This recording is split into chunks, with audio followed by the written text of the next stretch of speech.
हर साल दीपावली के बाद हम देखते हैं घाट पर खड़े लोगों को। वे लोग जो हाथ जोड़कर डूबते सूरज को नमन करते हैं। वो दृश्य जब आकाश सुनहरी रोशनी से भरा जाता है, नदी में लहरें झिलमिलाते और हर चेहरा श्रद्धा से दमक उठता है, वे छठ पर्व होता है। प्राकृतिक अनुशासन और आस्था का अद्भुत संगम। लेकिन छठ के इन तस्वीरों और इन वीडियोज़ में देखने के बाद में हमारे मन में सवाल उठता है कि अब छठ पर्व क्या होता है। ऐसा क्यों होता है कि लोग नदी या तालाब में उतरकर सूरज को अर्घ्य क्यों देते हैं। यहाँ पर बांस के सूप में रखे फल, ठेकुआ और दूध का अर्थ क्या होता है। इस पूजा में जब कोई मूर्ति या मंदिर नहीं होता है तो फिर इतनी श्रद्धा क्यों। क्या कभी आपने सोचा है छठ के दिन महिलाएं लाल की जगह नारंगी सिंदूर क्यों लगाती है और यह सिंदूर नाक तक क्यों आता है। क्या आप जानते हैं इस पर्व की जड़ें महाभारत के समय से जुड़ी हुई है। यह सिर्फ एक पूजा नहीं, सूर्य और प्रकृति के प्रति कृतज्ञता का उत्सव है। इसलिए हमें लगता है कि छठ के इस पावन पर्व पर आपको एक यात्रा पर ले जाते हैं, जहां पर आप जानेंगे छठ की कहानी, उसकी परंपराएं, उसका विज्ञान और उसकी भक्ति गहराई। हमारी आपसे गुजारिश है कि जब छठ पूजा की छठा के बारे में हम आपको बता रहे हैं तो आप हमारे रिश्ता भी और मजबूत कीजिए। तो आज ही हमारे YouTube चैनल सब्सक्राइब करें श्योर सक्सेस क्लासेस को। लिंक हमारे डिस्क्रिप्शन बॉक्स में है और कमेंट करना ना भूलें। छठ पर्व, जिसे सूर्य का व्रत कहते हैं, कार्तिक मास की शुक्ल पक्ष की षष्ठी तिथि को मनाया जाता है। यह 4 दिनों का कठिन अनुष्ठान है जिसमें सूर्य देवता और उसकी बहन छठी मैया की पूजा की जाती है। यह पर्व प्राकृतिक स्वास्थ्य और संतान की सुख समृद्धि के लिए कृतज्ञता और प्रार्थना का प्रतीक है। खास बात यह है कि इसमें कोई पंडित, मंदिर या मूर्ति की जरूरत नहीं होती है।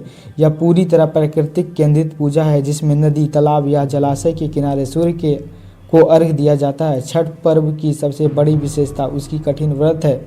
इसे करने वाले लोग 36 घंटे तक बिना अन्न जल ग्रहण किए उपवास रखती है। यह अनुशासन, संगम और श्रद्धा का अनूठा संगम है। लेकिन इस कठिन तप के पीछे कहानी क्या है, आइए इस पौराणिक कथा को भी हम समझते हैं जो छठ पर्व की नींव है। तो छठ पर्व को लेकर एक नहीं बल्कि कई कहानियां प्राचीन काल से छठ से जुड़ी हुई है। इसकी कई पौराणिक कथाएं हैं जो रामायण, महाभारत और अन्य प्राचीन ग्रंथों से प्रेरित है। ये कथाएं न केवल रोचक है बल्कि यह भी बताती है कि छठ का महत्व जो है वह इतना गहरा क्यों है। एक करके हम लोग कई कहानियों सुनते हैं जो हमने दादी नानी से सुना है। पहली कहानी राम, सीता और छठ व्रत की शुरुआत को लेकर है। यह कहते हैं कि जब भगवान श्री राम 14 वर्ष के वनवास के बाद अयोध्या लौटे थे तो राम की पत्नी अर्थात सीता मैया ने अपने कुल देवता सूर्य की उपासना करने का संकल्प लिया। अयोध्या में सुख, शांति और प्रजा के कल्याण के लिए माता सीता ने कार्तिक मास की षष्ठी तिथि को सूर्य और छठी मैया की पूजा की। नदी के किनारे खड़े होकर सूर्य को अर्घ्य दिया, फूल और फल चढ़ाए, कठिन व्रत रखा। उनकी इस भक्ति से सूर्य देवता प्रसन्न हुए और अयोध्या में समृद्धि का आशीर्वाद दिया। सोचिए, अगर माता सीता जैसी पवित्र आत्मा ने इस व्रत को अपनाया तो उनकी महिमा कितनी बड़ी होगी। यही वजह है कि आज भी लोग इस श्रद्धा के साथ इस छठ पूजा व्रत को रखते हैं ताकि उनके परिवार में सुख शांति बनी रहे। एक कहानी द्रौपदी और पांडव को लेकर भी है। महाभारत की कहानी छठ पूजा से जुड़ी हुई है। जब पांडव अपने राज्य, वैभव और सम्मान को खोकर जंगल भटक रहे थे तब द्रौपदी को बहुत दुख हुआ था। एक दिन एक ऋषि ने उन्हें सूर्यदेव और छठी मैया की पूजा करने की सलाह दी। द्रौपदी ने पूरे वैभव विधि विधान के साथ नदी किनारे सूर्य देवता को अर्घ्य दिया और कठिन व्रत रखा। कहते हैं कि इस व्रत के प्रभाव से पांडवों के सारे दुख दूर हुए और अंततः उन्हें खोया हुआ राज्य वापस मिला। मिल गया। यह कहानी भी हमें सिखाती है कि छठ व्रत केवल सुख समृद्धि नहीं बल्कि संकटों से मुक्ति का भी मार्ग है। एक मशहूर कहानी राजा प्रियव्रत और मालिनी की संतान प्राप्ति की है। इस दंपति को संतान नहीं हो रही थी, इसके कारण वह दुखी थे। महर्षि कश्यप ने उन्हें सूर्यदेव और छठी मैया की पूजा करने की सलाह दी। मालिनी को पूरे समर्पण के साथ को व्रत किया, नदी किनारे सूर्य को अर्घ दिया और छठी मैया से प्रार्थना की। उनकी भक्ति से प्रसन्न होकर छठी मैया ने उन्हें पुत्र प्राप्ति का वरदान दिया। लेकिन जब पुत्र का जन्म हुआ तब वो मृत पैदा हुए। मालिनी की पुकार सुनकर छठी मैया प्रकट हुई और उस शिशु को जीवन दान दिया। यह कथा आज भी उन माता पिता के लिए प्रेरणादायक है जो संतान सुख की कामना से छठ व्रत रखते हैं। क्या यह चमत्कार नहीं, एक माँ की भक्ति ने मृत बच्चों को भी जीवित कर दिया। सवाल आपके मन में जो आएगा वो ये है कि क्यों नदी में उतरकर सूर्य को अर्घ देते हैं। छठ में नदी, तालाब या जलाशय में उतरकर सूर्य को अर्घ देने की परंपरा इसलिए है क्योंकि सूर्य का जीवन का स्रोत माना जाता है। सूर्य की किरणें ऊर्जा, स्वास्थ्य और समृद्धि प्रदान करती है। नदी में खड़े होकर अर्घ देना प्रकृति के साथ गहरे जुड़ाव का प्रतीक है। पानी में सूर्य की किरणें का प्रतिबिंब और उससे खड़े होकर पूजा करना श्रद्धा, शुद्ध और आत्मिक ऊर्जा को दर्शाता है। बांस के सूप में फल, ठेकुआ जो गुड़ से बना पारंपरिक प्रसाद है, दूध आदि चढ़ाने की परंपरा है क्योंकि यह प्रकृति के उपहार है जो सादगी और कृतज्ञता को व्यक्त करते हैं। बांस का सूप शुद्ध और पर्यावरण के अनुकूल होता है जो इस पर्व की प्रकृति प्रेमी भावना को और मजबूत करता है। यह प्रसाद सूर्यदेव को छठी मैया को अर्पित किए जाते हैं जो परिवार की सुख समृद्धि की कामना को पूरा करते हैं। छठ पर्व की महिमा केवल उसकी पौराणिक कथाओं तक सीमित नहीं है। यह पर्व कई मामलों में अनूठा और शक्तिशाली है। उसकी महिमा को भी समझते हैं। प्रकृति के लिए कृतज्ञता एक बड़ी महिमा है।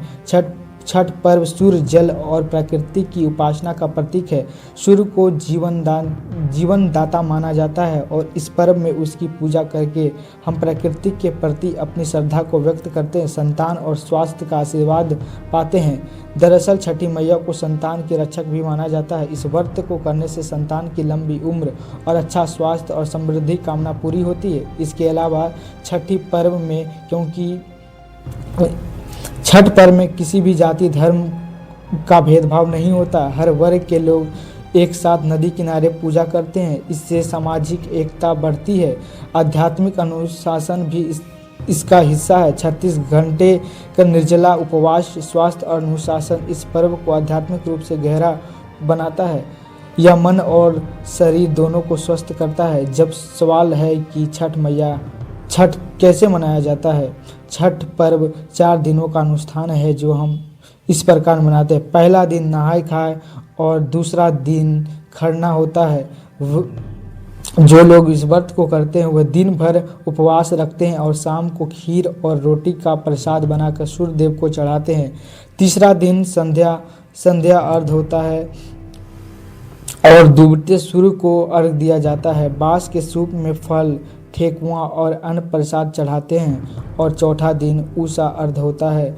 सुबह उठते सूर्य को अर्घ देकर जो व्रत को पूरा किया जाता है और इसके बाद व्रत प्रसाद खाकर व्रत तोड़ती है। वैसे छठ का वैज्ञानिक महत्व भी है। सूर्य की किरणें विटामिन डी का स्रोत है और सुबह शाम नदी में खड़े होकर सूर्य को अर्घ देने से स्वास्थ्य का भी लाभ होता है। अब वो सवाल जो आपके मन में बार बार आ रहा है कि लाल की जगह नारंगी सिंदूर क्यों?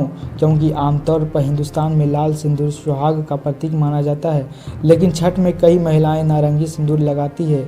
इस कारण इस पर्व का सूर्य से गहरा संबंध है। नारंगी रंग दरअसल सूर्य की किरणें, ऊर्जा और ऊष्मा का प्रतीक है। यह रंग उत्साह, सकारात्मकता और भक्ति को दर्शाता है। छठ में नारंगी सिंदूर लगाना सूर्य के प्रति श्रद्धा और उसकी ऊर्जा के साथ तालमेल का प्रतीक माना जाता है।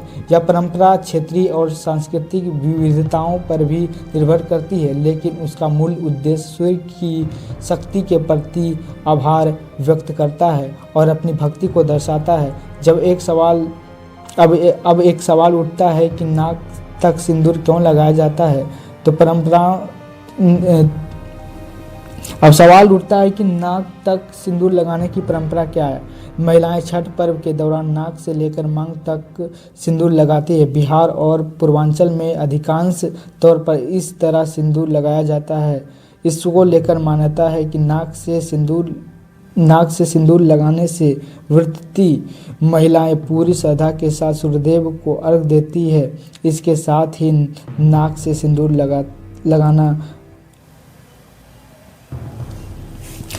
सिंदूर लगाने से व्रता महिला पूरी श्रद्धा के साथ सूर्यदेव को अर्घ देती है। इसके साथ ही नाक से सिंदूर लगाना घर परिवार की सुख समृद्धि के लिए शुभ माना जाता है। यह भी मान्यता है कि सिंदूर जितना लंबा होता है पति का उम्र उतना ज़्यादा होता है और घर परिवार में खुशहाली आएगी। नाक तक सिंदूर लगाना व्रतता की भक्ति, समर्पण और परिवार के प्रति उसकी जिम्मेवारी को दर्शाता है। यह सामाजिक और सांस्कृतिक रूप से भी महत्वपूर्ण है क्योंकि यह वैवाहिक महिलाओं के बीच एकता और परंपरा को मजबूत करता है। कुछ और जानकारियाँ आज छठी मैया से जुड़ी हम आपको बता देते हैं। जैसे ठेकुआ का महत्व। ठेकुआ एक विशेष मिठाई है जो गेहूं के आटे और गुड़ से बनाई जाती है और इसे प्रसाद के रूप में चढ़ाया जाता है। यह छठ का प्रतीक है। बांस का शुभ पूजा में बांस के शुभ का प्रयोग होता है जो पर्यावरण के प्रति सम्मान को दर्शाता है। लोकगीत की मधुरता। छठ के दौरान भक्ति भरे लोकगीत गाए जाते हैं जो पर्व के उत्साह को दोगुना कर देता है। वैश्विक प्रसार। आज छठ पर्व भारत के बाहर भी जैसे अमेरिका, कनाडा, ऑस्ट्रेलिया में भी बसे भारतीय समुदाय द्वारा मनाया जाता है। कुल मिलाकर कहें तो छठ पर्व केवल एक त्यौहार नहीं